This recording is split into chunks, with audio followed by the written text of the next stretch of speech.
আপনাকে ধন্যবাদ। আপনি আমার চেয়ে বেশি অভিজ্ঞতা। আপনার কয় বছরের অভিজ্ঞতা এই খামার? আমার 12 বছর। 12 বছরের মতো। ছোটবেলাতেই আমি গরু লাইনি নিজে কিনা নিজেও বেচাচ্ছি। আচ্ছা, কি মনে হচ্ছে আমার গরু কি এই যে আমি তো 6 বরাতের জন্য এই গরুগুলা কিনা, তাতে আপনার কি মনে হচ্ছে কি ঠিক আছে? না, আপনার গরু কোনে খুব ভালো প্রিপারেশন আছে, আমি দেখছি, একটা ঘুরে দেখছি। আচ্ছা, আপনার গরু মানে 6 বরাতের জন্য খুব ফিটনেস গরু হবে। ফিটনেস হবে না এখনো, যেহেতু 6 বরাত আপনার আরো 1 মাসের মতো আছে। 1 মাসের বেশি ছাড়া কম না। ফেব্রুয়ারির হয়তো প্রথম সপ্তাহে 6 বরাত, তাহলে এটা ডিসেম্বরের 25 তারিখ। 25 তারিখ, তাহলে মাঝখানে হয়তো 1 মাস 10 দিনের মতো আছে, তাই না? 1 মাস 10 দিনে অনেক সস্তা হয়ে যাবে, অনেক সস্তা হয়ে যাবে। আচ্ছা, আপনি একটু আমি ওষুধগুলো দেখালাম যে ওষুধগুলো খাওয়াচ্ছি দানাদার ভাবে খাওয়াচ্ছি, বডি ওয়েট অনুযায়ী, তারপর ঘাস খাওয়াচ্ছি, খড় খাওয়াচ্ছি।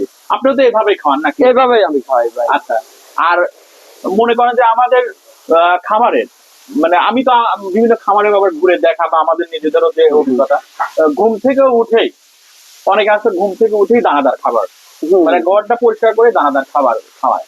আমরা কিন্তু এই শীতের জন্য একটু রুটিনটা চেঞ্জ করছি। শীতে আবার গরুর মুখে লাগে ঠান্ডা ভাই। মানে সকালে যদি আপনি দেন, আপনার 8টা গরু যদি কোনো কারণে না খায় ঠান্ডার কারণে, তাহলে আপনার লস না। যেহেতু এই যে এই সপ্তাহটায় যেমন সূর্যই উঠবে না, আবহাওয়া অফিস বললো যে আরো 5টা দিন সূর্য উঠবে না, মানে 2 তারিখ পর্যন্ত ওয়েদার বেশি খারাপ। তাহলে আমি দেখা যায় যে 7টা বা 8টার দিকে আমি আগে দানাদার খাওয়াতাম, দেখা যায় 8টার দিকে দিলে ওইভাবে খায় না, ঠান্ডা। আমরা চেঞ্জ করে কিন্তু দেখা যায় তাপমাত্রা একটু যখন বাড়ে 9টা, 9:30, 10টা, 11টার মধ্যে, হ্যাঁ, তখন আমরা দানাদারটা খাবারটা খাওয়াচ্ছি। আপনিও কি এটাই করছেন? আমি এটাই করি ভাই। তাহলে ঠিকই আছে। দেখেন, আসলে এটাই বাস্তব অভিজ্ঞতা। খামার করতে গিয়ে এই অভিজ্ঞতাটাই দরকার, যে আমাকে 7টায় খাওয়াতে হবে, আগের 6টায় ঘুমে তুইটে যে কাজগুলা করতে পারবে, এখন তো সেই কাজগুলা করতে পারবো না। না, কারণ ওয়েদার খারাপ থাকলে করা যাবে না। আচ্ছা, আর একটা বিষয়, আমি আমার অভিজ্ঞতা মানে একটা শেয়ার করি।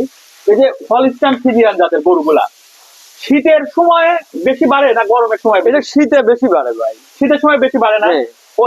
দেশি গরুগুলা, আমাদের দেশের যে গরুগুলা বা পাকিস্তানি যে শাহিওয়াল গরুগুলা, এগুলা গরু দেখা যায় যে গরমের দিনে ভালো, গরমে ভালো রেজাল্ট আর এই গরুগুলা বরং শীতেই ভালো হয়, তাই না?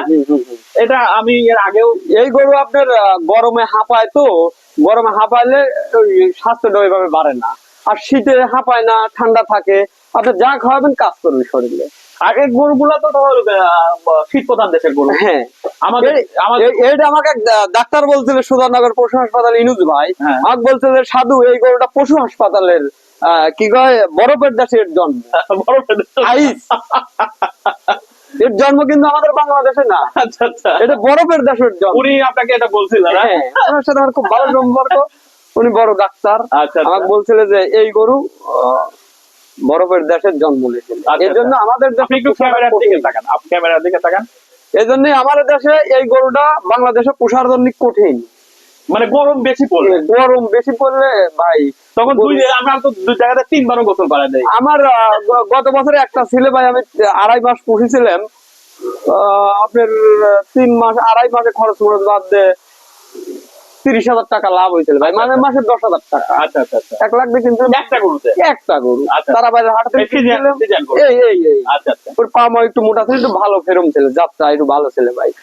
আপনার 2.5 মাস পুষে আমি কুরবানিতে বেচছিলাম না, কুরবানিদের পরের সপ্তাহে পশু পাড়ালে 1,52,000 টাকা বেচে দিলাম। কুরবানিতে বিক্রি করলেন না কেন? আমি মানে গোটা ভাবছিলাম যে আমি আরো কিছুদিন পুষিয়ে আমি বিক্রি করার, কিন্তু কোন একটা কারণে আমার টাকার দরকার, এজন্য ঈদের পরের সপ্তাহে আমি বিক্রি করে দিলাম। হয়তো ঢাকা যাওয়ার লোক ভাই, ঢাকাও যায়নি, কিন্তু আপনি নিয়মিত ঢাকা যান? নিয়মিত ঢাকা যায়, কিন্তু এবার আমি যাই নাই ভাই। আচ্ছা আচ্ছা, এবার এই দেশে একটু। আপনি কি এবার তাতে চিন্তা ভাবনা আছে যে ঈদে কুরবানিতে ঢাকা যাবেন? আমার এবার মানে খুব চিন্তা আছে, ঢাকাতে আমি বসে রয়েছি ভাই।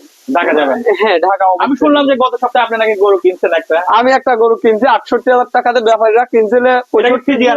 আমি ফিজিয়ানি কিনছি ভাই, এই আপনার এই জাতি কিনছি, কিন্তু ছোট ভাই। আচ্ছা আচ্ছা, তবে কুরবানি দামে 68 দিয়ে কিনছি, হয়তো 1,20,30 আমি বেচতে পারবো। আচ্ছা আচ্ছা, আরো কিছু গরু তো কিনবেন না? হ্যাঁ, আরো আমি 2টা গরু কিনবো ভাই, 3টা গরু আমি মোটামুটি। আপনি তো নিজেই সবকিছু করেন, এই জন্য নিজে হাট ঘুরে নিজে করাই ভালো। আমি ভাই ওই খামারি যে মানে নিজে কিনা শিখলে সর্বোচ্চ ভালো। মানে নিজে কিনা লাগবে, নিজে বেচা লাগবে। নিজে বেচা লাগবে। আপনি আমার আশায় থাকবেন, আর একজনের আশায় থাকবেন, ওটা আপনার ব্যবসা হবে না। যে লোক কিছুই জানেন, আপনি নিয়ে গেছেন, আপনার গরুর দাম 1,20,000, উনি যায় 1,30,000 করে ফেলতেছে, কিন্তু আপনার গরুর দাম কিন্তু 1,20,000। জি জি জি। তাহলে আপনি যদি কিনা জানেন, আপনি 1,18,000 দিয়ে কিনবেন। আচ্ছা আচ্ছা আচ্ছা। তাহলে এই জন্যই নিজের শিখা লাগবে ভাই। আমি অনেক দিক মানসিক দিক কিনতে গেলে অনেক লস মজা, পরে নিজেই শিখেছি ভাই। তো এই জন্যই আপনারও শিখা লাগবে, যাতে আপনার টাকা মানুষ না খায় যায় পারে। মানে মোট কথা হলো নিজে নিজে করতে হবে। খামার করতে হলে নিজে থাকতে হবে, নিজে প্রবলেম খামারে ঢুকে নিজের প্রবলেম দেখতে হবে, কোন গরুটা খাচ্ছে কোন গরুটা খাচ্ছে না, সেই প্রবলেম গুলো নিজেকেই ধরতে হবে। মানুষের আশায় থাকলে আসলে হবে না। না না না, মানুষ দিয়ে কোনো কিছুই হয় না।